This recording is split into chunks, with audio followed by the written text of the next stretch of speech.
Good morning बच्चों। आज पुनः मैं आपके लिए अलजेब्रा का ही कुछ प्रश्न लेकर आया हूँ। पिछली वीडियो में आपको बताया गया था अलजेब्रा पर जो सूत्र होता है, जो बेसिक ज्ञान होता है उसके बारे में, और कुछ सवाल भी बताया गया था।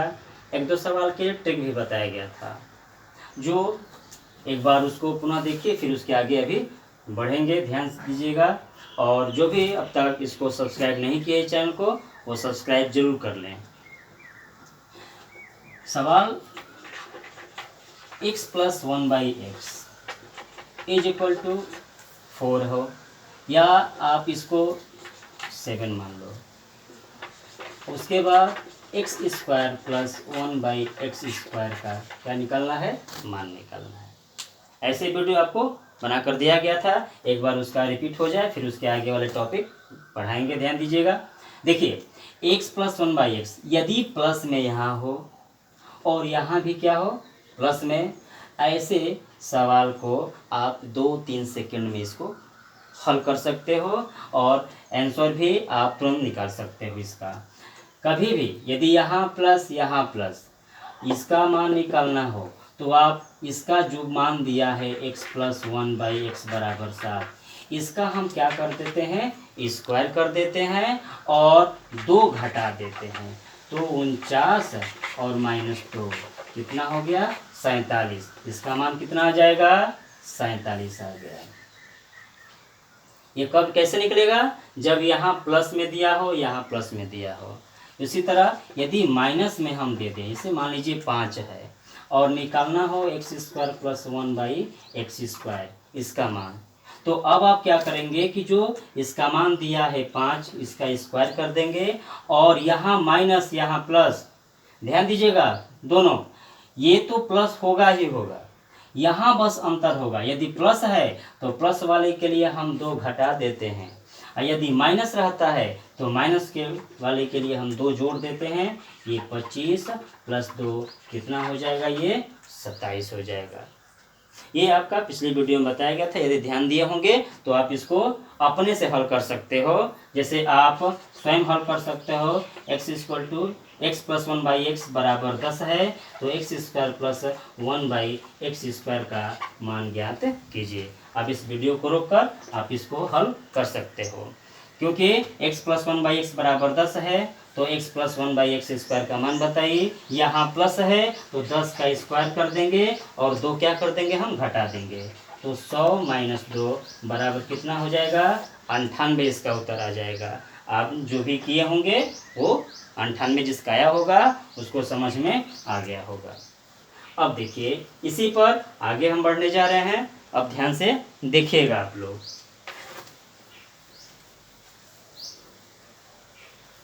इस तरह में जो भी समस्या होती है आप तुरंत कमेंट बॉक्स में लिख दें, ताकि आपको आपकी परेशानी दूर किया जा सके।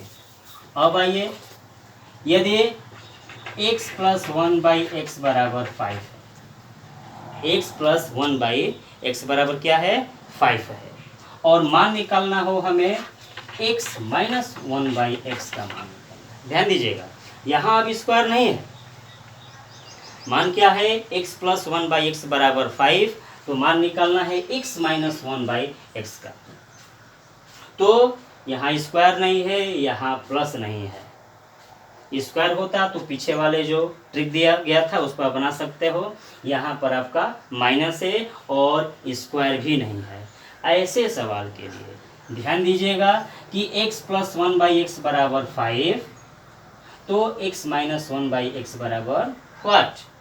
तो जब भी हमें इसका मान निकालना होगा तो आप मान क्या निकालेंगे? यदि प्लस में है, किस में है? प्लस में है, और मान किसका निकालना है? माइनस का। प्लस में है, मान किसका निकालना है? माइनस का। तो जो प्लस का वैल्यू दिया है, जो 5 दिया है, उसको हम अंडर रूट कर देंगे, उसका स्क्वायर कर देंगे, और 4 को क्या कर देंगे? घटा देंगे। ये जो 4 है यह आपको ध्यान देना है। यदि प्लस में है और माइनस में पूछा है तो हम 4 क्या कर देंगे? घटा देंगे। तो इसका मान 25 माइनस 4 और इसका मान कितना हो जाएगा अंडर रूट 21। कितना हो जाएगा अंडर रूट 21। उसी तरह यदि x माइनस 1/x बराबर दे दिया कितना 6 दे दिया और पूछ दिया x प्लस 1/x बराबर क्या होगा, तो आप इसके लिए x प्लस 1/x का मान निकालना है। तो यहाँ ध्यान दीजिएगा, हमें जब माइनस में मान निकालना था तो 4 हमने क्या किया था घटा दिया था, और जब प्लस में मान निकालना होगा यहाँ माइनस दिया रहेगा तो हम 4 जोड़ देंगे, 6 का स्क्वायर प्लस कितना 4, ये हो जाएगा 36 प्लस 4 बराबर under root 40।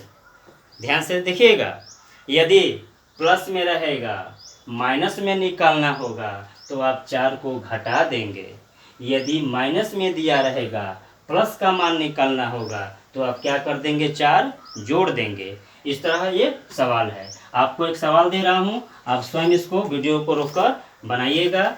x plus 1/x बराबर 10, तो x माइनस 1/x का मान निकालिए। एक और सवाल है, x माइनस 1/x बराबर 7, तो आप x प्लस 1/x का ये मान आप निकाल सकते हैं। इस वीडियो को रोककर इन दोनों का मान आप निकाल सकते हैं। देखिए x प्लस 1/x बराबर 10 है, तो x माइनस 1/x बराबर क्या होगा, तो प्लस में दिया है माइनस में निकालना है। तो अभी आपको क्या बताया गया था कि यदि प्लस में दिया रहेगा माइनस में निकालना है तो 4 क्या कर देंगे घटा देंगे, दिए हुए मान का वर्ग करके 4 घटाकर उसका वर्गमूल निकाल देंगे हम। तो इसका क्या हो जाएगा 10 दिया है तो 10 का स्क्वायर और 4 क्या कर देंगे हम घटा देंगे, क्योंकि किस में निकालना है माइनस में, और इसका अंडर रूट कर देंगे।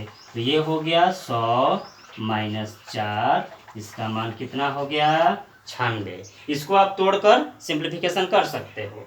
फिर सेकंड का x माइनस 1/x बराबर 7 है, मान किसका निकालना है प्लस का। तो यहाँ देखिए माइनस में दिया था प्लस में निकालना था, तो 4 क्या किया गया है जोड़ा गया है। तो हम इसमें क्या करेंगे अंडर रूट 7 का स्क्वायर प्लस 4। अब ये 7 का स्क्वायर 49 और 4 जोड़ देंगे, कितना आ जाएगा 53। तो आप इसके लिए ट्रिक याद रख लेंगे, 2 मिनट में आप इसको हल कर सकते हो। वो ट्रिक क्या है तो ध्यान दीजिएगा, x प्लस 1/x, इसको आप ट्रिक मान लो और आसानी से हल कर सकते हो। x प्लस 1/x बराबर यदि a है तो x माइनस 1/x का मान under root a square minus कितना हो जाएगा 4। प्लस में है माइनस में निकालना है तो 4 घटा देंगे, तो a दिया है तो a का स्क्वायर माइनस 4। सेकेंड नंबर, यदि माइनस का मान दिया हो और प्लस का मान निकालना हो तो हम क्या कर देंगे 4 जोड़ देंगे। ये आपका ट्रिक है। आप इस तरह के सवाल 2-4 सेकंड में हल कर सकते हो और आपको किसी प्रकार की कोई परेशानी नहीं हो सकती है। ये कंपटीशन के लिए जो बच्चे पॉलिटेक्निक की तैयारी कर रहे होंगे उनके लिए भी है, जो एसएससी जो ग्रुप डी के लिए भी होगा वो भी तैयारी कर रहा होगा उसके लिए भी ऐसे सवाल आ जाते हैं। तो ये ट्रिक जो है ध्यान से देखिएगा, 2-4 सेकंड में आप तुरंत हल कर सकते हो। फिर आगे का वीडियो देखिए इसका। अब कुछ अन्य सवाल देखिए, और अन्य सवाल से पहले एक बात सुन लीजिए ध्यान से कि पढ़ रहे हैं आप लोग अलजेब्रा। अलजेब्रा का हिंदी होता है बीजगणित। बीजगणित का मतलब क्या है कि अंक और अक्षर का मिश्रण होता है, अंक और अक्षर का मिश्रण होता है। एक इसमें एक सवाल होता है जो आप क्या अंक मतलब सीधे सीधे दे देता है, और एक मतलब पूरे लाइन में लिख कर प्रश्न आ जाते हैं। उस टाइप के सवाल कैसे बनते हैं तो उसको इसे सवाल के लिए हम 3 विधि बताएंगे। उसमें 3 विधि में आपको ध्यान से देखना है। वो 3 विधि क्या क्या है, तो पहला विधि है आपका विलोपन विधि। दूसरा क्या है आपका प्रतिस्थापन विधि। कौन सा विधि? प्रतिस्थापन विधि। और एक होता है ब्रज गुणन विधि। एक सवाल को हल करने की 3 विधि है, विलोपन, प्रतिस्थापन और ब्रज गुणन विधि। इन तीनों विधि से किसी एक सवाल को यदि हल किया जाए तो प्रत्येक विधि से एक समान इसका उत्तर आएगा। यदि आप सवाल करने का तरीका यदि आपका सही हो, अगर आपके सवाल में बीच में कोई दिक्कत नहीं होगा तो तीनों विधि से एक समान आंसर आएगा। ऐसे सवालों के लिए देखिए विलोपन विधि।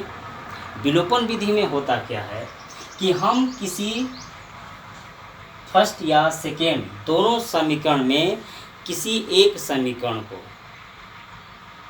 के किसी एक लेटर के गुणांक को हम बराबर करते हैं। यदि एक समीकरण करने लायक हो तो, यदि दोनों करने लायक होगा तो दोनों को करेंगे। हम देख रहे हैं कि यहाँ 2 है, यहाँ 4 है, यहाँ 3, यहाँ 5, यहाँ 6, यहाँ 8। हम किसी पहले समीकरण में या तो a को बराबर कर दो इस a के साथ, या b के बराबर कर दो इस b के साथ। तो हम देख रहे हैं कि यदि a 2 का गुणा में है और यहाँ a जिसे 4 का गुणा है, इसमें क्या करेंगे कि समीकरण 1 में हम कितने अंक से गुणा करेंगे कि यह भी 4 हो जाए, क्योंकि यहाँ 4 है तो हम 2 से गुणा कर देंगे। इसमें कितना से गुणा करें? 2 से गुणा करें तो 2 दूना 4 हो जाएगा, 2 तिहाई 6 हो जाएगा, 2 छक्का 12। गुणा करते हैं तो दोनों पक्षों में क्या करना पड़ेगा? गुणा करना पड़ेगा। अब हम देख रहे हैं कि 4a आ गया और दूसरे समीकरण में भी 4a है, उसमें अब किसी प्रकार का गुणा नहीं होगा। हम लिख देंगे 4a, यहाँ 5b, यहाँ 8। अब आप क्या करेंगे कि ऐसे समीकरण जिसमें अंक बराबर हो, चिन्ह एक समान हो, तो हम घटा देते हैं। घटाने का नियम क्या होता है कि जो प्लस होता है वो माइनस, और जो माइनस होता है वो प्लस हो जाता है। तो हम देख रहे हैं कि यहाँ प्लस है तो माइनस, यहाँ भी प्लस, ये माइनस, यहाँ भी प्लस, ये माइनस। जहाँ कोई चिन्ह नहीं लिखा होता है वहाँ पर प्लस का चिन्ह माना जाता है। तो अब जो चिन्ह बदल दिए हैं हम उसी चिन्ह को अब ध्यान देंगे, ऊपर वाला ध्यान नहीं देंगे। तो ये 4a से 4a क्या हो गया? कट गया। यहाँ 6b, यहाँ 5b, ये प्लस हुआ, ये माइनस हुआ। विपरीत चिन्ह क्या हो जाता है? घट जाता है। 6 में से 5 किया 1 बराबर 12 में से 8 गया, कितना आ गया? 4। b का मान कितना आ गया? 4 आ गया। अब b का मान या तो इसमें रख दो या तो इसमें रख दो, हमें a का तो मान निकालना है, तो हम b का मान समीकरण 1 में रख देते हैं। समीकरण 1 में रखने पर तो देखिए 2a प्लस 3b है, तो b के जगह पर क्या लिखेंगे? 4 बराबर कितना है? 6। अब 2a प्लस 4 तिहाई 12 बराबर कितना आ गया? 6 आ गया। अब 2a 12 को हम उधर भेजेंगे तो प्लस का चिन्ह जब बराबर के बाद में जाता है तो क्या हो जाता है? माइनस हो जाता है। इसका एक ध्यान दीजिएगा, एक हो जाता है कि प्लस बराबर किधर जाएगा तो माइनस हो जाता है, माइनस बराबर किधर जाएगा तो प्लस हो जाता है, भाग बराबर किधर जाएगा तो गुणा हो जाता है, और गुणा बराबर किधर जाएगा तो क्या कर देता है? भाग कर देता है। उसको आप ध्यान से देख लीजिएगा। तो 6 में से 12 घटेगा, 6 माइनस 12, 2a बराबर 6 में से 12 अर्थात 12 में से 6 तो घटा देंगे तो बचेगा 6, लेकिन जो अंक बड़ा होता है उसका चिन्ह क्या कर देते हैं? हम रख देते हैं। तो a बराबर आ गया -6, गुणा है तो क्या करेगा? इधर भाग देगा -3। a का मान आ गया -3 और b का मान आ गया 4। अब आप सोचते होंगे कि हमारा मान सही है कि गलत है, तो ऐसा कीजिए कि b और a का मान आप किसी भी समीकरण में रखकर आप आंसर की जांच कर सकते हैं। यदि दोनों पक्ष बराबर आ जाता है तो आप मान लेंगे कि हमारा आंसर क्या है? सही है। तो b बराबर 4, a बराबर -3। अगर हम समीकरण 1 में रख रहे हैं तो देखियो LHS इतना है, RHS इतना है, इसमें a और b का मान रखेंगे। यदि 6 आ जाता है तो हमारा उत्तर क्या होगा, सही होगा। तो 2a का मान कितना आया है, -3 प्लस 3b का मान कितना आया है, 4। तो 3 दूना 6 और माइनस चिन्ह लगा देंगे, क्योंकि प्लस और माइनस का गुणा क्या हो जाता है, माइनस हो जाता है। प्लस 4 तिहाई 12। अब देखिए 12 प्लस है, 6 माइनस है, घटेगा तो 12 में से 6 गया 6, 12 बड़ा है, इसका चिन्ह प्लस है तो प्लस। तो देखो यहाँ 6 है, हमारा मान भी कितना आया है, 6। अर्थात कह सकते हैं कि हमारा b बराबर 4 और a बराबर -3, इसका यह उत्तर सही है। यह होता है विलोपन विधि, जिसमें हम किसी एक लेटर के गुणांक को दूसरे किसी से गुणा करके हम पहले बराबर कर लेते हैं, फिर जोड़ने और घटाने की प्रक्रिया करते हैं। यह हुआ आपका विलोपन विधि। अब आइए विधि, प्रतिस्थापन विधि। अभी देखिए प्रतिस्थापन विधि के लिए जैसे मान लीजिए कोई एक समीकरण आप ले लो, एक को ले लो चाहे 2 को ले लो, इसमें से किसी एक समीकरण से किसी एक लेटर का मान आप निकाल लो। कैसे, 2a + 3b = 6। यहाँ 2a बराबर हो जाएगा 6 - 3b। हमें किसका मान निकालना है, a का, तो a बराबर हो जाएगा 6 - 3b बटा कितना, 2। आप किसी प्रतिस्थापन विधि में किसी एक समीकरण से किसी एक लेटर का मान निकाल लीजिए। तो हमने मान निकाल लिया। अब इस लेटर का मान जिस समीकरण से निकाले हैं उसमें आप मान मत रखिएगा। जो सेकेंड समीकरण है उसमें जहाँ a है वहाँ पर हम इस मान को क्या कर देंगे, रख देंगे। तो देखिए 4 और a का मान 6 - 3b बटा 2 और यहाँ प्लस 5b बराबर कितना, 8। अब इसको देखो 2 दूना 4, 2 से हम इसमें गुणा कर देंगे, 2 छक्के 12, 2 तिहाई 6b और प्लस 5b बराबर कितना, 8 आ गया। अब देखिए यहाँ 12 हो गया, 6b 5b माइनस प्लस घटेगा तो -b बराबर कितना आ गया, 8। अब -b इधर जाएगा, 8 इधर आएगा, तो b बराबर 12 - 8 बराबर कितना आ गया, 4। b का मान कितना आ गया, 4। और विलोपन विधि से भी किया गया था तो b का मान कितना आया था, 4 आया था। प्रतिस्थापन से भी किए तो भी b का मान कितना आया, 4 आया। अब आप एक मान निकलने के बाद अब b का मान आप किसी भी समीकरण में क्या कर देंगे, रख देंगे। तो a का मान -3 आया था, यहाँ भी -3 आएगा। तो अब इस बार हम इसमें रखेंगे 4a + 5 × b का मान 4 बराबर कितना, 8। तो 4a 20 बराबर 8, 4a बराबर 8 - 20, 4a बराबर माइनस कितना, 12। तो a बराबर -12 बटा 4, ये कट गया तो कितना आ गया, तो 4a बराबर -12, 8 में से 12, 8 में से 20 गया, 12 आ जाए -12 में। अब यहाँ पर डिवाइड किया गया है तो चलते हैं 12, a बराबर 3। अर्थात विलोपन विधि से भी किए तो b बराबर 4, प्रतिस्थापन से भी किए तो b बराबर 4। विलोपन से किए तो a बराबर -3, प्रतिस्थापन से भी किए तो a बराबर -3। और शुरू में ही आपको बताया गया था कि किसी भी समीकरण को हल करेंगे, चाहे वो विलोपन से करें या प्रतिस्थापन से करें या ब्रजगुणन से करें, सबका उत्तर एक समान आएगा। हमारा भी आंसर एक समान आया है। हमें आशा है कि सबको समझ में आ गया होगा। तो एक सवाल दे रहे हैं, आप इस सवाल को हल करके a और b का मान दोनों विधि से निकालिएगा। जैसे 4a + 5b बराबर 10, 2a + 3b बराबर 8। ये आपका क्वेश्चन है। आप इस क्वेश्चन को हल कीजिएगा, हल करके a और b का मान निकालिएगा। कमेंट बॉक्स में इसका आंसर लिखिएगा। अगर इसके आगे की टॉपिक जो बताई जाएगी उसको भी आप ध्यान से देखिएगा। अभी अलजेब्रा का एक कुछ ट्रिक बताया जाएगा अगले वीडियो में। और हर चीज़, हर टॉपिक आप ध्यान से शुरू से अंत तक पढ़ा कीजिए। अब तक जो बच्चे सब्सक्राइब नहीं किए हैं वो सब्सक्राइब कर लें, आपके लिए बेनिफिट ही देगा, हानि कभी नहीं पहुंचेगी। पढ़ना है तो हमें मेहनत करना ही पड़ेगा और आप लोग भी मेहनत कीजिए। Best of luck.